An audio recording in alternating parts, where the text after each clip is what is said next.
juste d'être écrit, et comme c'est un peu pour moi l'emploi des sables mouvants, j'ai rédigé une sorte de petite introduction.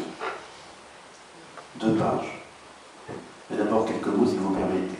Quand j'ai su que ce colloque aurait lieu, oui vraiment, qu'il aurait lieu pour de bon et que je ne pourrais plus l'éviter, je me suis dit que la moindre des choses, pour répondre à ceux qui me faisaient l'honneur de travailler sur mes livres, la moindre des choses était le travail à mon tour.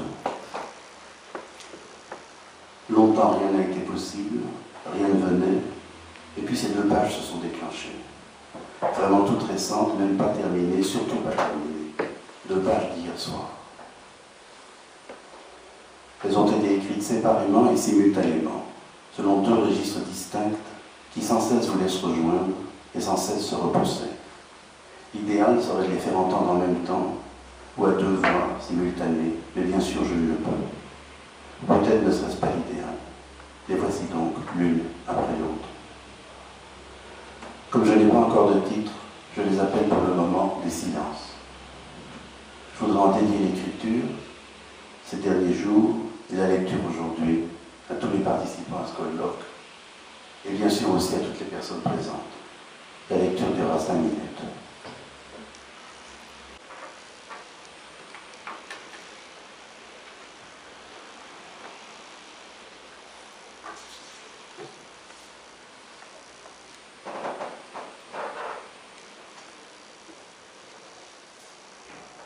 Premier silence. De toute grandeur, et l'exposition en taille chiffonnier n'en est qu'un nouvel exemple, émane une profonde, puissante et toujours inattendue qualité de silence. De ce silence, le monde sort repensé et vivifié, et nous-mêmes, dans notre relation au monde. Encore faut-il que l'œuvre soit des plus aventureuses. À cet instant, refait surface, s'extrait d'une exposition de Bonnard, je crois, lointaine, à la dérive, un ton, un jaune de Naples. Ce ton révèle à elle-même le tragique de la sensation, quitte à aimer comme ça, ainsi qu'à eux-mêmes, si semblables, le proche et le lointain. Et ce silence n'est pas une paix. Il est un méthodique unisson de frissons, un immense épisode. Il est aussi un être là de soleil nuit, une photographie. D'instinct, nous cherchons un instrument de mesure, mais il n'en est pas, ce qui contribue à l'angoisse avec laquelle se confond le bonheur. Et puis est arrivé ce qui avait été programmé, un lâcher de Polonia, mauve entaillesque ascensionnelle, rassemblé au coup de sifflet pour des improvisations éphémères en divers lieux de Paris, pastille d'acide, ou gracier de chantier. Written from a dull place, unprepossessing and fast, seul à savoir combien assiégé. Alors bleu de Chanel, qu'on attend pour les jours qui viennent, et donc un parfum pour homme? Non, c'est beaucoup plus grave.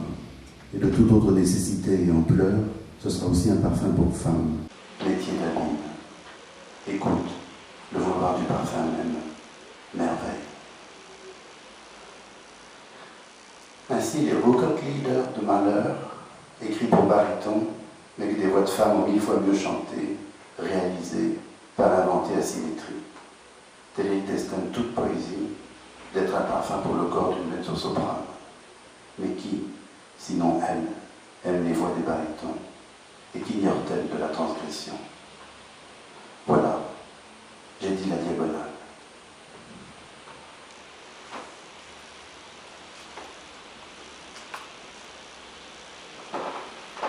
Deuxième silence. À ce stade de ma vie, j'ai perdu le sens de l'humanité. J'ai aussi perdu, il va de soi, mais c'est très accessoire, le sens de mon humanité. Reste un grand parfum silencieux. Je suis désolé d'être moi. C'est une déchirure qui prend tout l'espace du regard. Une déchirure qui a lieu et ne cesse d'avoir lieu à l'instant même où se pose le regard. La déchirure est constitutive du regard. Il est étrange, ô combien étranger et déchirant, comme l'humanité m'observe.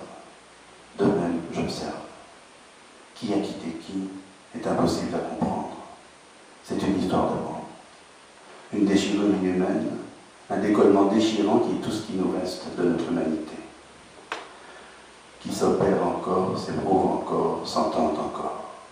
Je suis à cette page, entièrement à la page qui s'expose à dire ceci, à elle j'appartiens. Et encore, à cette humanité, à moi-même, je dois faire une remontrance, l'admonester, nous admonester, en sorte que nous nous obligeons à distinguer entre l'observation et l'immense risque du regard. Entre l'une et l'autre, pas de commune mesure.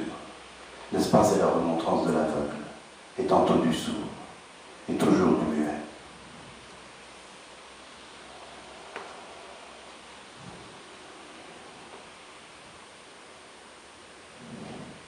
Multitude, solitude, tensivité, souvenir de Nietzsche.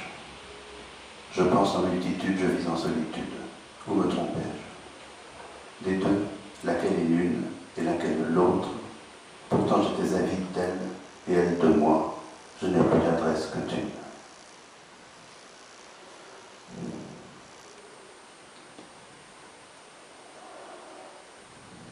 Je note également, mais n'en parle à personne, loi qui marche morte sur la plaque d'uranium au secret de moi-même et d'une imprudence. C'est plus grave encore que les records leaders, c'est un parfum pour personne.